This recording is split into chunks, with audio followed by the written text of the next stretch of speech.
pero lo que se puede entender de toda esa teoría es lo siguiente. En primer lugar,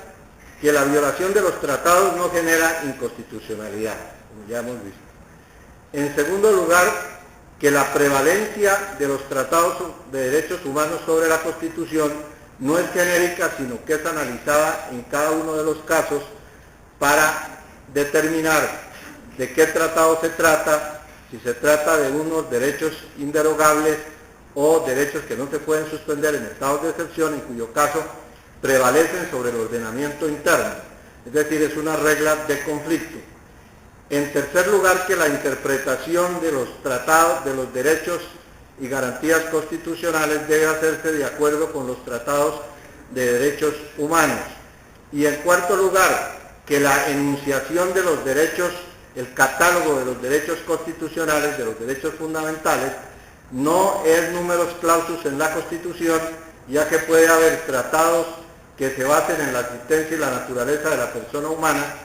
y que sin embargo no estén incluidos en la Constitución, pero sí estén incluidos en algún tratado internacional del cual Colombia sea Estado parte. Lo ideal hubiera sido establecer la prevalencia del derecho internacional sobre el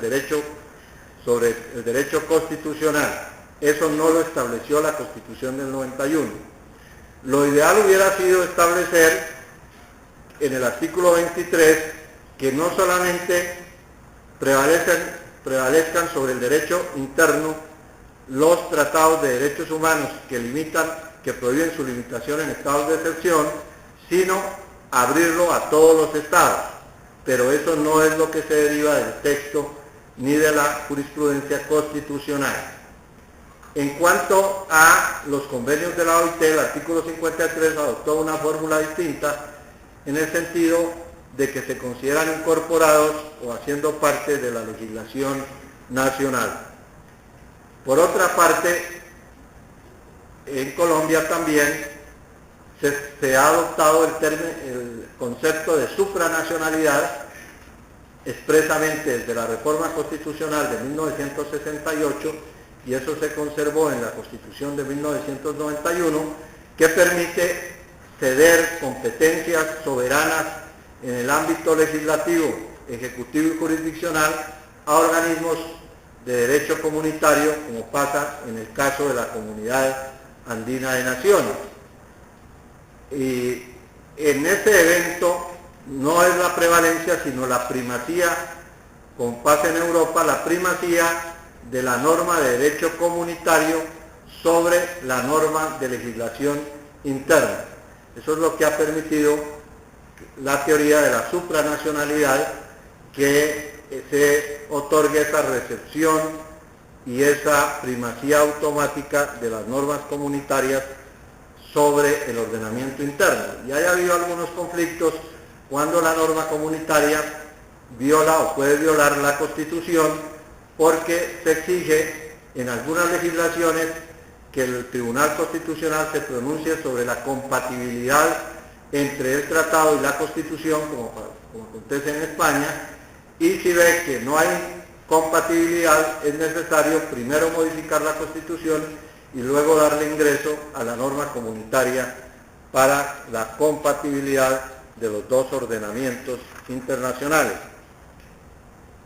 El otro grupo de constituciones es la que equipara el tratado a la ley, lo cual trae algunas dificultades porque la ley posterior puede derogar el tratado anterior. Se discute si un tratado anterior podría ser modificado por una ley posterior y los conflictos que se derivarían de la equiparación, como pasa en los Estados Unidos, entre el tratado y la ley. El otro aspecto es el de la ejecución directa, la eficacia directa de los tratados internacionales, porque hay la teoría, principalmente en los Estados Unidos, en que los tratados no siempre son autoejecutables, self-executing, sino que hay tratados autoejecutables y tratados no autoejecutables. La concepción norteamericana es que se requiere una norma de derecho interno, un procedimiento para darle ingreso a la norma del tratado. Y como casi todas no son autoejecutables, también se requiere una norma de derecho interno para ejecutar la previsión prevista en el tratado internacional. O sea que, y son muy pocas las constituciones que incorporan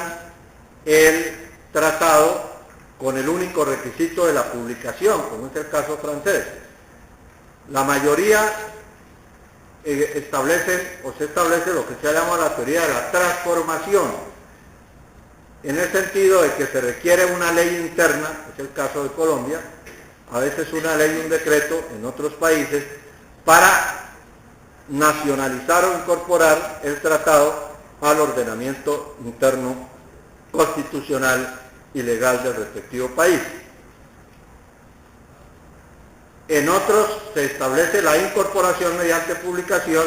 y otros la ejecución del tratado, que es el tercer sistema, requiere también la adopción de una norma de derecho interno. O sea que la mayoría de países,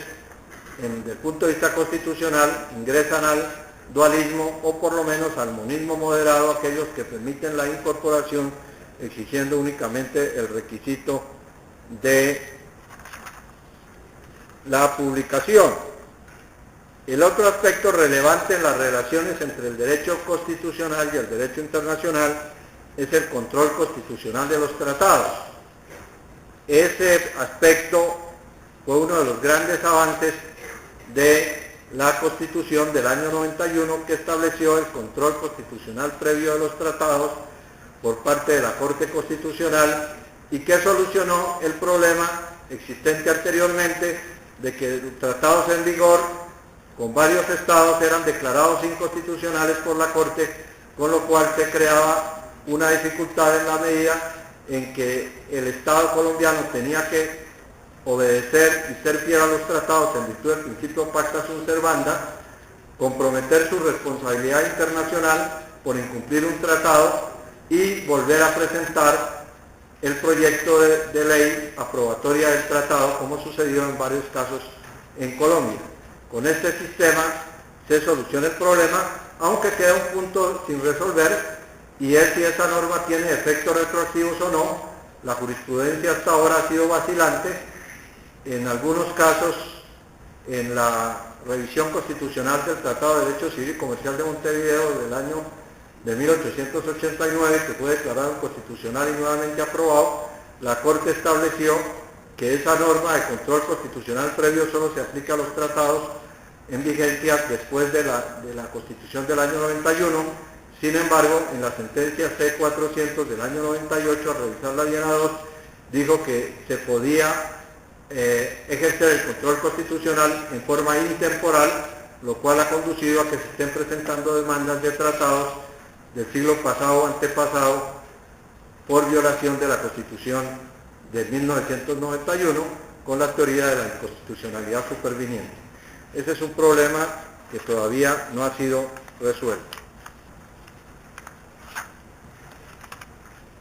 ¿Cuáles serían las conclusiones de esta charla? En primer término, que el derecho internacional consuetudinario general se incorpora a los ordenamientos internos de acuerdo con lo previsto en la Constitución respectiva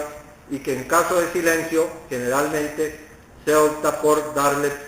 aplicación jurisprudencialmente a la prevalencia de ese derecho sobre el ordenamiento interno.